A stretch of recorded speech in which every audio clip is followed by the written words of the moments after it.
Ok, bueno, estoy compartiendo un Power, lo ven, ¿cierto? Sí, doctor. Sí, de acuerdo. Perfecto, perfecto. Sí, doc, sí.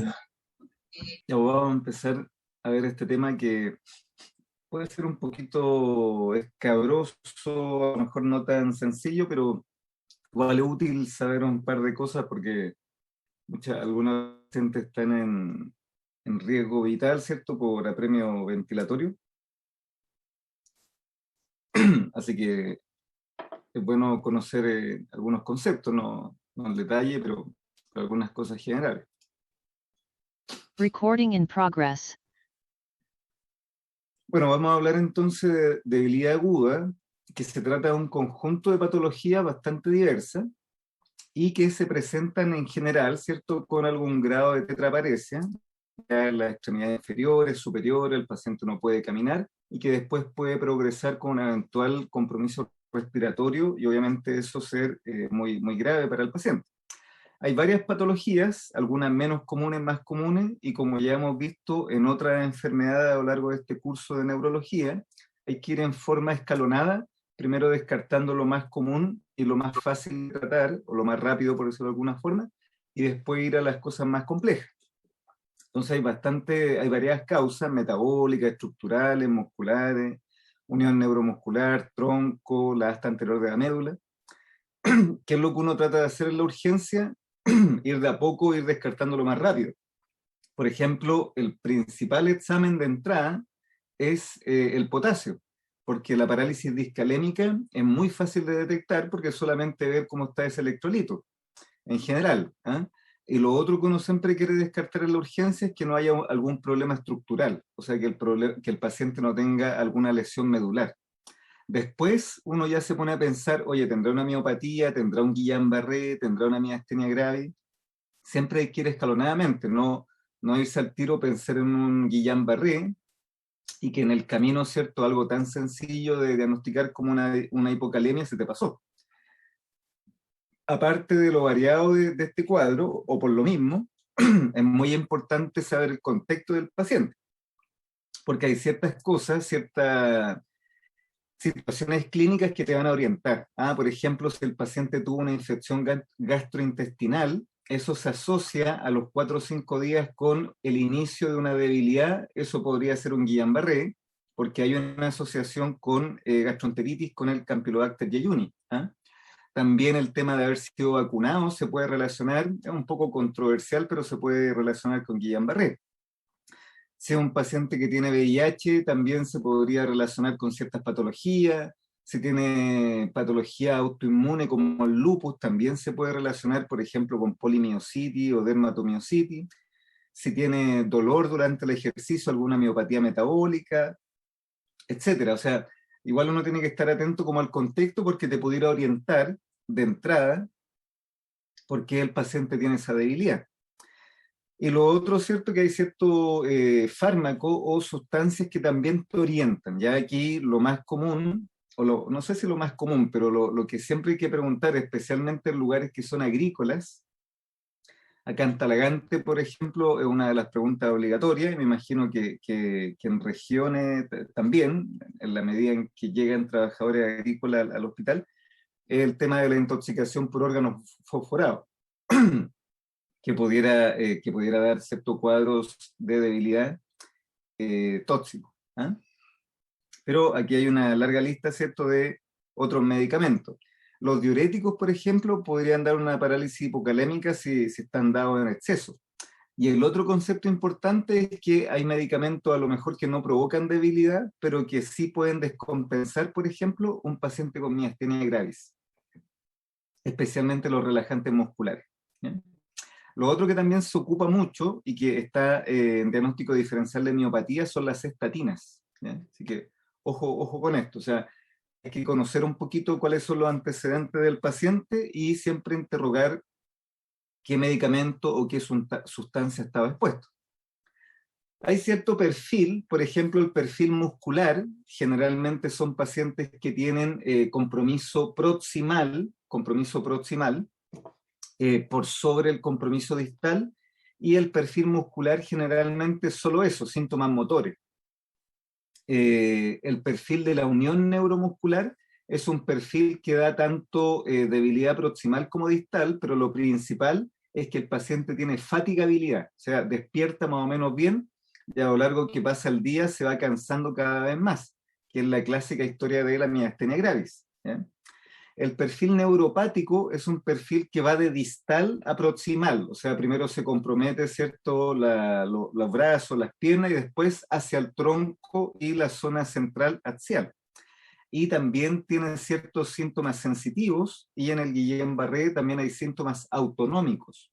Entonces, ese perfil se llama un perfil neuropático o polineuropático, también puede ser.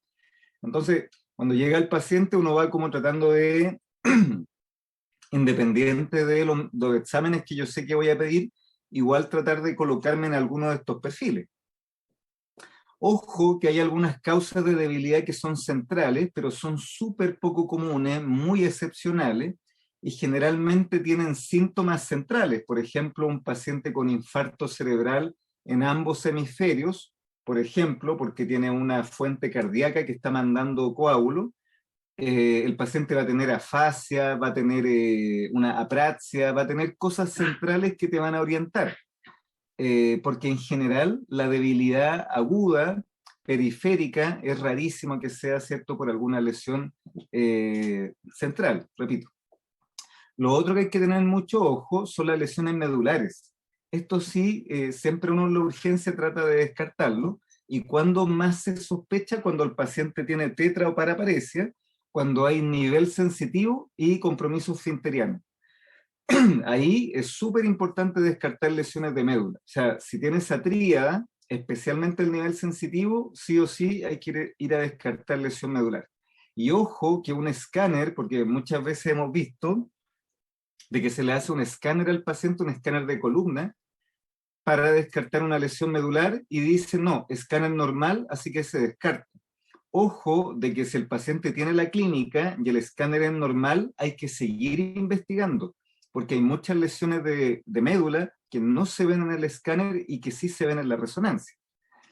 Por ejemplo, una mielitis, una lesión inflamatoria autoinmune como una mielitis, no se va a ver en el TAC de columna y sí se va a ver en una resonancia.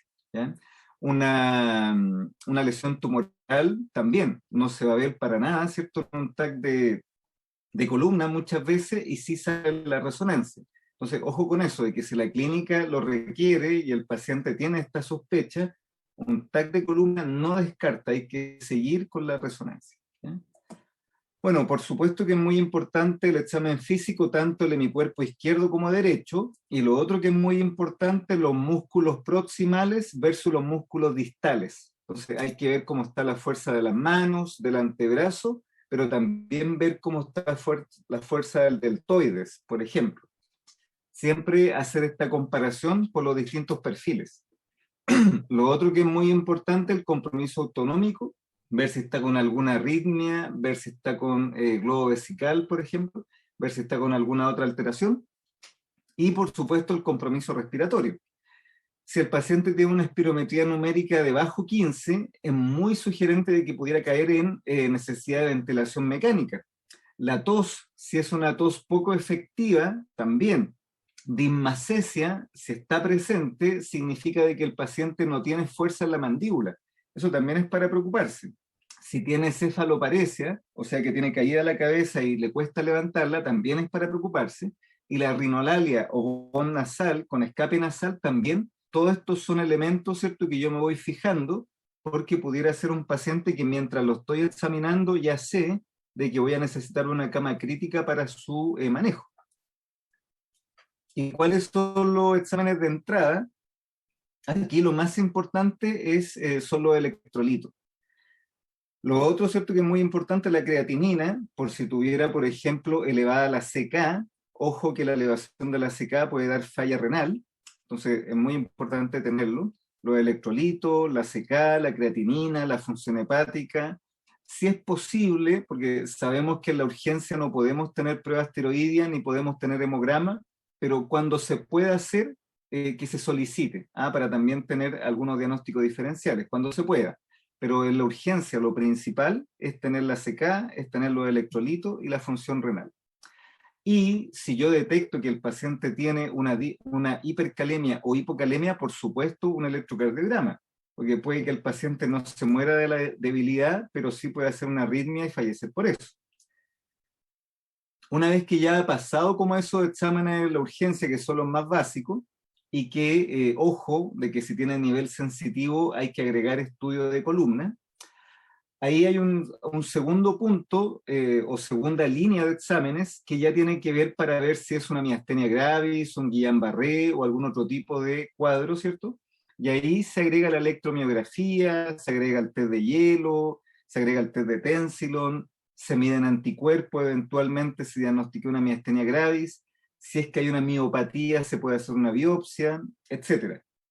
Entonces, estos exámenes de acá son los que en general pide el médico general o el médico en la urgencia, y esto de acá ya es un segundo nivel cuando ya hay cierta sospecha ya dada en función de alguna enfermedad neurológica en especial.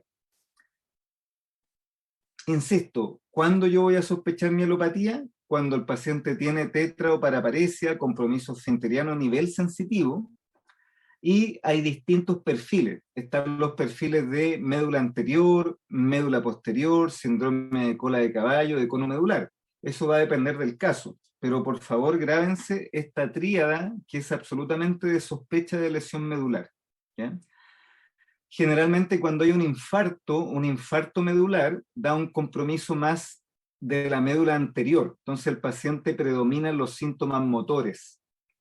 En cambio, cuando hay lesiones de cordones posteriores, ahí predomina la alteración de propiocepción. El síndrome de cola de caballo, como su nombre lo dice, es cuando se afectan todos los nervios que van saliendo del cono medular. No se afecta el cono, sino que solo la zona donde están los nervios hacia la zona sacra. Da mucho dolor, un dolor radicular, mucho dolor, da compromiso esfinteriano precoz, una anestesia en toda la zona, ¿cierto? Por decirlo de alguna forma pélvica, y la paraparesia es asimétrica, ¿ya? Pero destaca que tiene el paciente dolor. A diferencia del cono medular, que tiene una anestesia en silla de montar, no en toda la zona pélvica, la paraparesia muy simétrica y el compromiso esfinteriano muy precoz, y el paciente en general no se queja de dolor, ¿ya? Vamos entonces a las cosas más comunes antes de ir a lo más específico como Guillain-Barré o miastenia gravis.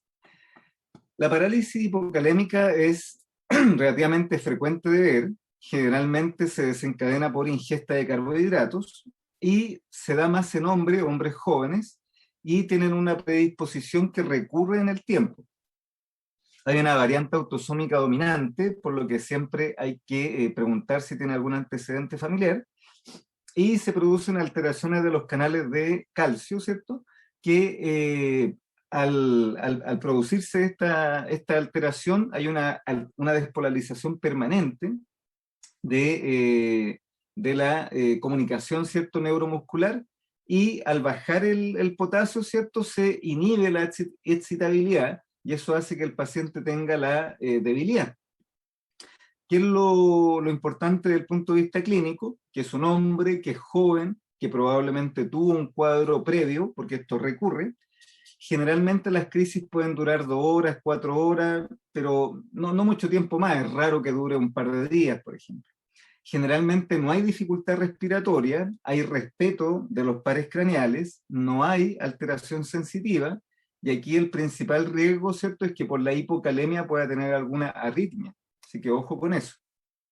Y generalmente se ve disminución de los reflejos osteotendíneos porque hay problemas en el efector, y el reflejo idiomuscular también está ausente. Lo principal es el manejo de alguna eventual arritmia, obviamente suplementar potasio, y descartar alguna patología renal asociada, y también descartar patología tiroidea que se puede asociar. Pero lo principal es la reposición de potasio, ¿cierto? Y monitorización cardíaca. ¿Por qué yo les muestro este caso de parálisis hipocalémica? Porque es el más común. Hay otros cuadros que incluso dan hipercalemia, ¿ya? Y tiene otras características, pero lo más común y lo que es más, entre comillas, fácil de diagnosticar y detectar en la urgencia son estas parálisis hipocalémicas, y es lo primero que hay que pedir. O sea, típico que uno hace la consulta, ¿cuál es el examen de entrada para una debilidad aguda? Y generalmente los alumnos responden una electromiografía o, qué sé yo, una punción lumbar, pensando al tiro en Guillain-Barré. Y ojo de que lo primero es lo primero, o sea, hay que primero descartar lo más fácil de tratar, o más que más fácil, más a mano de tratar y más rápido de descartar. Distinto ya es el caso si yo he descartado que tenga alguna discalemia, he descartado, o por lo menos el perfil no me da para pensar en una miopatía, tiene la CK normal, llega el paciente a la urgencia, no tiene nivel sensitivo, bueno, ahí me voy a colocar sí en la posición de ver una eventual Guillain-Barré. Este es un cuadro bastante llamativo, paradigmático de la debilidad generalizada, y que en los últimos años ha mejorado bastante su letalidad, ha bajado, más que nada por el apoyo ventilatorio que hay ahora con la ventilación mecánica y con el tratamiento que acorta su tiempo de evolución y mejora la recuperabilidad. Lo clásico del Guillain-Barré es que es una polirradiculopatía ascendente. ¿Qué significa esto? Que empieza a distal y generalmente en las extremidades inferiores, y después se va comprometiendo la zona central del tronco, la cara y los movimientos, ¿cierto?, ventilatorios. Es una clásica patología autoinmune. Hay varios anticuerpos identificados en distintas zonas del sistema periférico. Por suerte el Guillain-Barré es agudo, es raro que recurra, menos del 5%. Y hay distintas variantes, la más clásica es la desmielinizante periférica, donde los anticuerpos atacan, ¿cierto?, las vainas de mielina que tienen los axones en el sistema periférico. Hay varias variantes, como les digo, ¿cierto? Hay algunas regionales, la más famosa es la variante Miller-Fischer, y hay otras variantes, por ejemplo, las axonales, que tienen importancia porque dan un cuadro un poco distinto y la recuperación es peor. El 70% de los casos tiene relación con alguna infección, y que lo que más se ha demostrado es una infección por Campylobacter jejuni. Ojo que hay algunos casos que se relaciona con prima infección de VIH. ¿Cuándo se sospecha? Les voy a comentar después. Cuando la punción lumbar tiene algunas características especiales, uno debería pensar de que estamos frente a una patología en contexto de debut de VIH. Y en forma controversial está también asociado, ¿cierto?, con inmunización. Por ejemplo, ahora está un debate bastante interesante sobre si la vacunación masiva que ha significado el COVID en algunos casos se relaciona con, con el desarrollo de pacientes que han tenido Guillain-Barré. Y bueno, aquí hay una imagen bastante clarificadora donde aparece el sistema nervioso periférico. Aquí está la neurona con su soma, y aquí está el axón, y se ve aquí cómo está la mielina. Y en el Guillain-Barré clásico desmielinizante, la variante clásica, los anticuerpos se estacionan aquí en la mielina. Eso provoca un gran acúmulo de respuesta inflamatoria, y eso hace que este axón no pueda funcionar, y eso provoca la debilidad. ¿Qué es lo bueno? De que no se afecta la neurona propiamente tal, sino que es la mielina. Por lo tanto, la recuperabilidad es relativamente rápida. ¿Ya? Y de hecho uno ve que muchas veces los casos ya a los 3 meses, 4 meses, 5 meses ya está relativamente el paciente volviendo a su vida normal, caminando, etc. Hay otras variantes, como la variante axonal. ¿Qué significa la variante axonal? De que toda la respuesta inflamatoria autoinmune no es en la mielina, sino que es en los nodos de Ranvier. Y eso sí genera ¿qué problema? De que como se afecta el axón, no necesariamente la mielina, se produce un daño del axón, una degeneración. Y esa recuperabilidad es mucho menor. Entonces, en general, ¿cierto? No siempre están así, pero en general uno ve que las variantes axonales pueden tener síntomas un poco distintos y la recuperabilidad puede ser también mayor. ¿Cuál es la clínica, cierto, más clásica? Es una tetraparesia ascendente de distal a proximal y que los síntomas son, por definición, y en la mayoría de los casos, ¿cierto? Como máximo un mes desde el inicio hasta la mayor sintomatología. Ojo que es hasta la mayor sintomatología. Se afecta una vez que se compromete la zona axial y la zona, ¿cierto?, facial, se afecta el séptimo par, se afectan los oculomotores y también puede haber problemas vulvares. Entonces el paciente tiene disartre, escape nasal, trastorno de deglución. Y obviamente si esto progresa puede afectar también la parte ventilatoria. ¿Qué cosa es importante acá? De que, por ejemplo, el séptimo par, o sea, si yo tengo un paciente que tiene una parálisis facial bilateral, ojo, que puede ser el comienzo, ¿cierto?, de un Guillain-Barré, una variante, así que hay que tener ojo con eso. Las parálisis faciales periféricas son muy benignas, pero un signo de alarma es que tenga compromiso bilateral, ojo con eso. Lo otro es que algunos pacientes relatan dolor lumbar previo a que empiece la debilidad. De hecho, muchas veces hemos visto pacientes que se tratan como lumbago, se envían a su hogar y después empiezan con los síntomas. Generalmente los síntomas sensitivos son menores, ¿cierto? No es lo que predomina, pero pudiera tener el paciente sensación de parestesia o hormigueo en los brazos, en los pies. Lo otro que es un clásico es la ausencia o disminución de reflejos osteotendíneos y pudiera haber compromiso autonómico en un comienzo, y de hecho estos pacientes tienen que estar monitorizados porque de nuevo pueden tener una arritmia y fallecer por eso. El 30% de los casos va a requerir ventilación mecánica y eso es lo que ha cambiado la letalidad, porque antiguamente no estaba esa opción de ventilación mecánica, estamos hablando de hace mucho tiempo atrás, ahora sí está esa opción, y los medicamentos que nosotros dejamos, ¿cierto? Muchas veces lo que hacen no es que eviten que llegue el paciente a ventilación mecánica, pero sí el tiempo en ventilación mecánica va a ser mucho, mucho menor. El compromiso esfinteriano siempre va a ser tardío, así que si hay compromiso esfinteriano, no piensen que tiene Guillain-Barré, sino que, acuérdense, hay que ir a pensar en lesión medular. Igual que nivel sensitivo, un Guillain-Barré pudiera tener algún síntoma sensitivo, pero no tiene nivel. Si tiene nivel, de nuevo, hay que ir a buscar, ¿cierto?, a nivel de la médula. Entonces acá, por ejemplo, se ve un poco borroso, pero ¿cuáles son cosas dudosas y para repensar el diagnóstico? Que tenga nivel sensitivo, que sea muy asimétrico, que tenga disfunción esfinteriana que sea muy importante y que tenga demasiadas células en el líquido cefalorraquídeo. Les voy a explicar inmediatamente lo de la punción lumbar. Entonces aquí hay un pequeño gráfico donde aparece que hay una infección, que es lo más clásico, y después de esa infección, 5 días, 7 días, una semana, empiezan, ¿cierto?, los síntomas que serían aquí esta línea verde, que el paciente empieza con la debilidad, empieza con los síntomas, y en general el pic de síntomas es al mes, y si uno midiera los anticuerpos, vería que los anticuerpos, ¿cierto?, tienen en este periodo agudo un aumento y después ya van normalizándose. Generalmente el Guillain-Barré, como les digo, tiene poca recurrencia y es una enfermedad aguda. O sea, el paciente pudiera quedar con ciertas secuelas, pero la enfermedad sí ya está inactiva. Hago esta diferencia porque hay algunos cuadros desmelinizantes que son crónicos. Por ejemplo, el 6DP o por ejemplo algunos otros tipos de bloqueo muscular.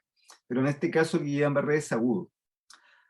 Hay algunas variantes como Miller-Fischer, algunas variantes regionales, están también las variantes axonales.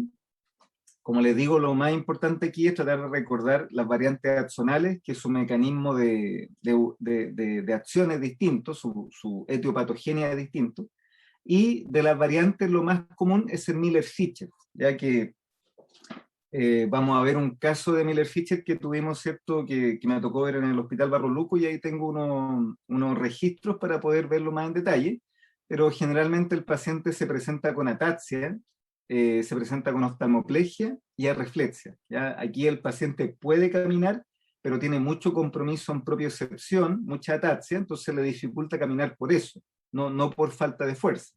Es una variante. ¿Cuáles son los exámenes? Y aquí hay que hacer una distinción bastante importante. el síndrome de Guillain-Barré, la primera semana de evolución, o sea, entre que empieza el paciente con los síntomas la primera semana, y obviamente en esa semana el paciente va a consultar, así que me puede tocar verlo, durante la primera semana los exámenes van a salir generalmente normales, y por eso que es muy importante la sospecha diagnóstica, y por eso que es muy importante descartar las otras cosas, porque muchas veces uno hace tratamiento empírico. Después de la semana ya sale alterada la punción lumbar, después de la semana ya sale alterada, ¿cierto?, la electromiografía. Entonces, ojo con eso. La punción lumbar, ¿qué es lo que uno busca? Uno busca que las proteínas estén muy elevadas y que las células estén normales. Por eso que lo que uno busca se llama disociación albúmino-citológica, o sea, que haya mucha proteína, célula normal. Si yo hago la punción lumbar, estoy sospechando un Guillain-Barré y veo que están las proteínas elevadas, pero además están las células elevadas, células en 10, en 20, en 30, una elevación moderada, pero que está elevado, ojo que eso se ve exclusivamente en un debut de VIH. ¿Ya? Así que ojo con eso. Lo otro, ¿cierto? Lo otro que hay que recordar para irse a la segura es que si yo tengo la primera semana la sospecha, hago la punción lumbar y sale normal, pero clínicamente el paciente tiene la debilidad, hay que repetir esa punción lumbar en una semana más o 2 semanas más. ¿Ya? Entonces, ojo con eso, porque realmente uno muchas veces hace el diagnóstico en forma empírica, o sea, el tratamiento en forma empírica, ¿ya? Porque obviamente tenemos un paciente con la necesidad de tratamiento y que tiene el cuadro clínico. Lo mismo pasa con la velocidad de conducción nerviosa, que hasta la mitad de los casos la primera semana es normal, ¿ya? Por eso que uno trata de retrasar un poquito estos exámenes para llegar por lo menos al umbral de la primera semana. ¿Y qué es lo que uno ve? Que la velocidad de conducción, que este es un pic normal, ¿cierto? Se va o aplanando, baja en amplitud, o en vez de ocurrir en este momento, por decirlo por decir algún valor, en el momento 1, x1, se va retrasando. Ya en vez de estar, por ejemplo, aquí dice 4 milisegundos que tiene la respuesta acá, se va retrasando y va haciéndose más lento. Aquí están 12 milisegundos, por ejemplo. Entonces, lo que uno ve en la velocidad de conducción nerviosa es, si es una variante clásica, como se destruye la mielina, se va enlenteciendo la velocidad, o si hay un componente axonal, como se destruye el axón, que baja la amplitud. ¿Ya? Cualquiera de esas dos cosas. Lo otro que es bastante interesante es que se han medido, obviamente esto no es necesario que ustedes lo sepan en detalle, pero sí saber de que efectivamente se han medido gran cantidad de anticuerpos que están durante el periodo agudo de la enfermedad, ¿ya? Especialmente las variantes, por ejemplo la variante Miller-Fisher, están bastante identificados, ¿cierto?, cuáles son estos anticuerpos. Bueno, ¿cuál es el tratamiento? El tratamiento, lo primero, ¿cierto?, es el manejo del ABC, porque es un paciente que pudiera estar en inminente falla ventilatoria, por lo menos una cama UTI, tanto por la eventual falla ventilatoria como por las arritmias. Evaluar siempre la función respiratoria con la espirometría numérica, ver si tiene cefaloparesia o no, ver si tiene escape nasal, ver si tiene una tos efectiva o no. Insistir con el tema de las eventuales arritmias, tratar las eventuales infecciones, prevenir TEP, prevenir úlceras por estrés, por decúbito, porque el paciente tiene debilidad, no se puede mover, ¿cierto? Y el tratamiento específico es el tratamiento inmunológico, ya que puede ser inmunoglobulina o plasmaféresis. Antes de pasar a eso en detalle, les recuerdo de que hay ciertos signos, ¿cierto?, de gravedad de que va a requerir falla ventilatoria inminente.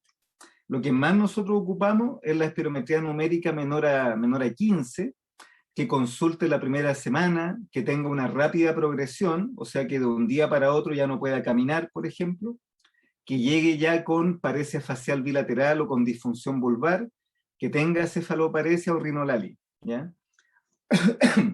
Obviamente que cada paciente es distinto, pero en general, si vemos que el paciente cumple con varios de estos puntos, especialmente la espirometría numérica menor a 15, ya nosotros pensamos que necesitamos por lo menos una cama UTI y eventualmente una cama con capacidad de ventilación mecánica.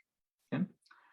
Bueno, lo que les comentaba, el tratamiento para hacer que se acorte el tiempo de ventilación y el tiempo en que está más grave el paciente puede ser inmunoglobulina o plasmaféresis y se va a elegir dependiendo del paciente.